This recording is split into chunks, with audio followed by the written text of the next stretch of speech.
और PM news network में दोस्तों आपका स्वागत है। मैं हूं आपके साथ राशिद जहीर।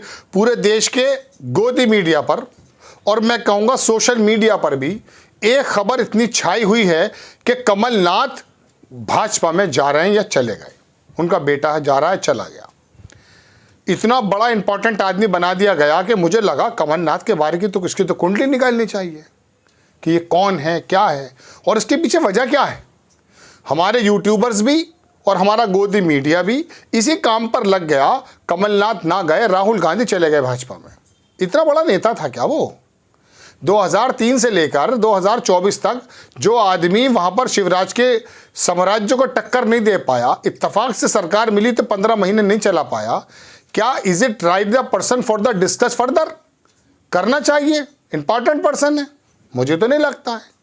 मैं बताना यह चाहता हूं कि मोदी जी या मोदी से जुड़े हुए या गोदी मीडिया का तंत्र का मसला क्या, क्रोनोलॉजी। राहुल गांधी बनारस में, बनारस का जनसमूह देखने के बाद लोगों ने यह कहना शुरू कर दिया कि राहुल गांधी को बनारस से चुनाव लड़ना चाहिए।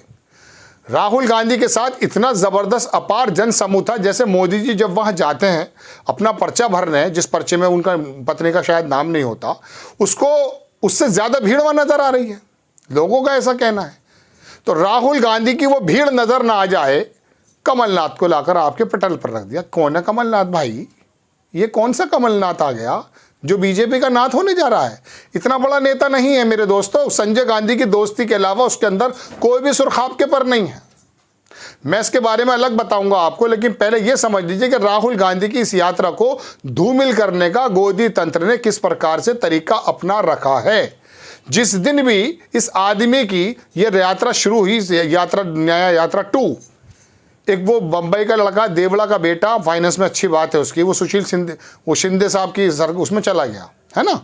कहने का मतलब यह है कि उसी दिन, जिस दिन यात्रा का पहला दिन था, पहला झटका कांग्रेस को देवड़ा के। अब वो बिहार आते हैं तो नीतीश, बंगाल जाते हैं तो ममता बनर्जी कह दी इंडिपेंडेंट लड़ रही हूं।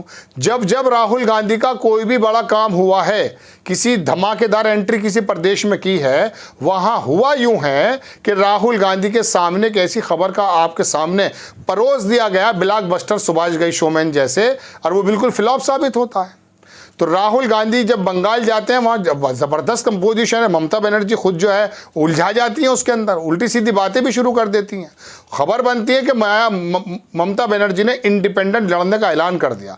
राहुल गांधी की यात्रा से बड़ी खबर ममता बनर्जी, नीतीश कुमार की तो वाकई बड़ी खबर थी, लेकिन राहुल गांधी जब वहाँ पहुँचे हैं और तेजस्वी यादव गए तो वो भी खबर कितनी बड़ी बनी मालूम है आपको? नीतीश कुमार, ये तमाम ऐसे इंसिडेंट्स में जब राहुल गांधी जमीन पर आपके और मेरे मूलभूत मुद्दों को उठाकर देश की जनता का यह ध्यान आकर्षित कराना चाहते हैं कि देखिए आज भी हम हिंदी मस्जिद और मंदिर से नहीं पलते हैं, अपनी बुनियादी बातों को कहना सीखिए। उस वाले परसेप्शन को धूमिल करने की कोशिश कर रहा है गोदी मीडिया और उसके आका, जो भी आका हो सकते हैं। वरना राहुल गांधी जब झारखंड में गए हैं तो मोदी जी ने अपनी यात्रा निरस्त कर दी है। जिस जगह वहां पर उनका वो होना था, वहां पर मोदी जी गए नहीं हैं। हालात खराब हो गए, वहां की 11 सीटें उल्टी सीधी हो रही हैं। आसाम के अंदर हालात ये हैं कि बिस्वा साहब की जमीन उखाड़ कर आ गए राहुल गांधी। तो राहुल गांधी का नरेशन, राहुल गांधी का परसेप्शन, इंडिया गठबंधन है या नहीं उसे छोड़िए, लेकिन कांग्रेस का परसेप्शन देश से खत्म हो जाए। ये अकेला व्यक्ति ऐसा काम क्यों कर रहा है? क्योंकि देश कई बार देख चुका, मैं आपको कई बार बता चुका हूं, इस तरह की यात्रा जब निकलती है, लोगों की जमीनी मुद्दे जब समझता है कोई नेता, कुली के पास गए, मिस्त्री के पास गए, ट्रक के पास, ट्रक ड्राइवरों के पास गए और किसानों के बीच में चले गए, तो उनकी बुनियादी ज़रूरतें पता करके डायरी में लिखकर वो बंदा बना रहा है पूरा का पूरा वो, कि देश में दरअसल बात क्या है। जो नेता प्रधानमंत्री तक बात पहुंचने नहीं दे रहे, या प्रधानमंत्री को अगर पता है तो अपने हिंदुत्व के एजेंडे की वजह से उसको पूरा नहीं कर पा रहे, उसको राहुल गांधी आगे बढ़ाने का काम कर रहे हैं। तो दोस्तों इसे समझने की जरूरत है कि राहुल गांधी का परसेप्शन किस प्रकार से गोदी मीडिया खत्म कर रहा है। और भारतीय जनता पार्टी के, मैंने कहता ना, तर्कश में काफी ज्यादा तीर हैं। किसानों का आंदोलन शुरू हुआ, उसको भी दबाने की बात है। ये बताने की कोशिश की जा रही है तो खालिस्तानी है, तो सिर्फ पंजाब के हैं। अरे अगर पंजाब के हैं तो है तो देश का हिस्सा भाई। पंजाब में कितनी ज़्यादा पैदावार होती है ये तो मालूम है ना। इन तमाम मुद्दों को राहुल गांधी अगर जुड़ गए उससे, किसान यात्रा से तो और किसान आंदोलन से, तो और ज़्यादा होश फाख्ते हो जाते हैं। तो गोदी मीडिया के पास बाकायदा मसाला रहता कि राहुल गांधी के किसी भी कारनामे को या बुनियादी सवाल को किस प्रकार से फीका कर दिया जाए। तो इसके पीछे कमलनाथ की बड़ी खबर देखने की ज़रूरत नहीं है, वो बहुत बड़ा इंपॉर्टेंट नेता नहीं था। वो तो मैं बता रहा हूँ 2003 से 2024 तक वो वहाँ पर अपनी जड़ें नहीं जमा पाया। कितना समय चाहिए? 1980 में जब लेकर आई हैं इसको इंदिरा गांधी और संजय गांधी के दोस्त थे, तीसरा बेटा बताया था, वो जाए ना जाए उसको छोड़ दीजिए, लेकिन इतनी बड़ी खबर नहीं है कि इसको डिस्कस किया जाए।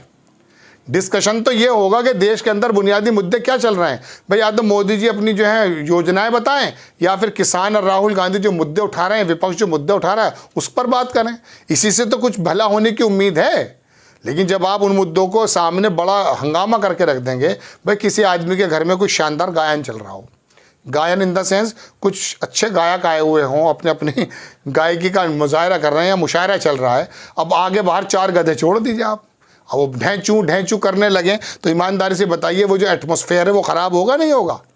वो शायर जिसको शांति चाहिए, जिसको एक माहौल चाहिए अपनी शायरी को प्रस्तुत करने का, वो गायक जिसको एक ऐसा माहौल चाहिए कि गायक को पसंद करने वाले लोग हों, बाहर 4 गधे बोलने लगे। तो ये जो गोदी मीडिया के गधे हैं ना, ये जो ढैंचू कर रहे हैं, इसकी वजह सिर्फ यही है कि राहुल गांधी की वो शानदार शायरी या राहुल गांधी का वो बेहतरीन गायन जो आपके और मेरे मुद्दों से जुड़ा हुआ है, जो देश के मुद्दे से जुड़ा हुआ है, वो आपके कानों में ना पहुंच जाए। अगर आपके कानों में पहुंच गया तो मामला भी बदल जाएगा, नरेशन बदल जाएगा। बड़ी मुश्किल से तो महापंडित बने हैं साहब। श्री राम जी का मंदिर 22 जनवरी के बाद सोच रहे थे कि कोई ज़रूरत नहीं पड़ेगी, अब सोच रहे होंगे कि 22 मार्च में क्यों नहीं कराया इसको। अरे 22 अप्रैल में भी कराते, इतने तेज़ी का ज़माना मोबाइल ने कर दिया। अगर खबर मैं भी इंटरटेनिंग ढंग से नहीं पढ़ूंगा तो भाग जाएंगे, धड़ा आगे कर जाता है। तो अब 22 जनवरी ले आओ या तुम ले आओ, दिन दरबार वफात इसके अंदर नहीं है। ये तो बहुत तेज़ी में आ चुका हमारा लड़का। ऐसे समय में राहुल गांधी इस बरखिलाफ माहौल में अपनी बात रख रहे हैं। उसको दबाने के लिए कमलनाथ का मुद्दा in front of use TV और मोबाइल के अंदर ऐसा बताया जा रहा है कि जैसे पंडित जवाहरलाल नेहरू भी जो है भाजपा में चले गए। आपको खबर कैसी लगी अपनी राय कमेंट्स बॉक्स में ज़रूर दीजिएगा। चैनल को सब्सक्राइब कीजिएगा, शेयर कीजिएगा। नेक्स्ट टाइम मैं किसी खबर के साथ हाजिर हो जाता हूँ। जय हिंद।